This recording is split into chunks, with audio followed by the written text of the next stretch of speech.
Ever green సాంప్రదాయం latest designs క్వాలిటీలో compromise అయ్యే ఛాన్సే లేదు. అంబటి సిల్క్స్ విజయవాడ.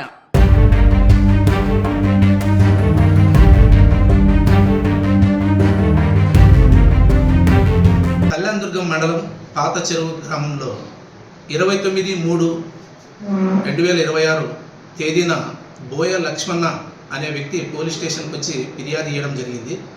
ఫిర్యాదులో భాగంగా తన కొడుకు బోయ హనుమంతును తన కోడలు బోయ సుకన్య మరి తర్వాత మనమరాలు వయసు 16 సంవత్సరాలు అమృత అనే అమ్మాయి ఇద్దరు కలిసి చంపేసి రోకలి బండతో తలపైన కొట్టి చంపేసి ఇంటి ఆవరణంలో పాతిపెట్టినామని చెప్పి ఫిర్యాదు ఇచ్చారు.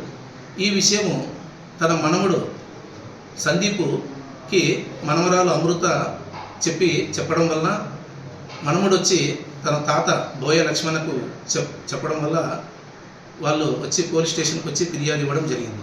దీనిలో భాగంగానే మేము ఎఫ్ఐఆర్ నమోదు చేసి తర్వాత ఎంఆర్ఓ గారి ద్వారా మరి తర్వాత ప్రొఫెసర్ నాయక్ సారు వీళ్ళతో కంబైన్డ్గా ఉండి ఎంఆర్ఓ ద్వారా శవ పంచనామా తర్వాత ప్రొఫెసర్ ద్వారా శవ పరీక్ష నిర్వహించడం జరిగింది.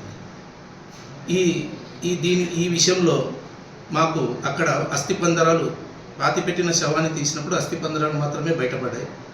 అది బోయ హనుమంతుది అని నిర్ధారించడానికి మేము ప్రొఫెసర్ ద్వారా డిఎన్ఏ రిపోర్ట్ను తీసుకోవాలని అదేవిధంగా డిఎన్ఏ కోసమని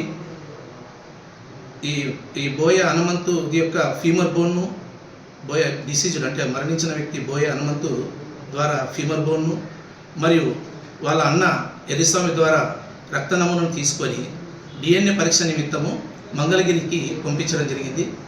అదేవిధంగా ఈ దినము అంటే నిన్నటి దినము 1/5/2026 ఈ డిఎన్ఏ రిపోర్టు మాకు అందినది.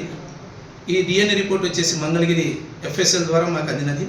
ఈ డిఎన్ఏ రిపోర్ట్లో బోయ హనుమంతుడే ఆ యొక్క అస్థిపంజరం తర్వాత వాళ్ళ అన్న ద్వారా తీసుకున్న రక్త నమూనాను రెండూ నిర్ధారించడం జరిగింది. ఆ నిర్ధారించడం భాగంలోనే ఈ ఫిర్యాదులో బోయ లక్ష్మణ ఇచ్చిన ఫిర్యాదులోనే ఏదైతే తన కోడలు బోయ సుకన్య మనమరాలు అంటే చైల్డ్ కన్ఫ్లిక్ట్లా ఆమె మైనర్ కావడం వల్ల వాళ్ళిద్దరి మీద ఫిర్యాదు చేయడం వల్ల ఈ దినము వాళ్ళిద్దరిని మల్లాపురం క్రాస్లో వాళ్ళిద్దరిని అదుపులో తీసుకొని విచారించడం జరిగింది. వాళ్ళు కూడా వాళ్ళ ఒప్పుదల స్టేట్మెంట్లో అవును మేము ఈ నేరం చేసినాము, ఈ విధంగా బోయ సుకన్య అయితే తన భర్త బోయ హనుమంతుని రోకల్ బండతో తలపైన పలుమార్లు కొట్టి చంపడం జరిగింది. అదేవిధంగా తన కూతురు చైల్డ్ కన్ఫ్లిక్ట్లా అమృత అనే అమ్మాయి కూడా తనకు సహాయపడినట్లు ఈ విధంగా వాళ్ళిద్దరు ఒప్పుకున్నారు. దీంట్లో భాగంగానే వాళ్ళిద్దరిని అదుపులో తీసుకొని వాళ్ళపై తగు చర్యలు సుకన్యను కోర్టు ద్వారా తర్వాత ఈమెను జువెనైల్ కోర్టుకు పంపడం జరుగుతుంది. ఇది వచ్చేసి భార్యాభర్తల మధ్యన అనుమానాస్పదం ఉంది. రెండవది వాళ్ళ మధ్యన గొడవలు కూడా ఉన్నాయి. దాంట్లో భాగంగానే ఆమె పలుసార్లు తన భర్త వేధించడం వల్ల తనని చంపడానికి వచ్చాడు అని చెప్పడం వల్ల ఎప్పటికైనా కానీ నా భర్త నాకు సమస్య అవుతుంది, ఖచ్చితంగా నేను చంపాలనే ఉద్దేశంతోనే ఆమె చంపింది.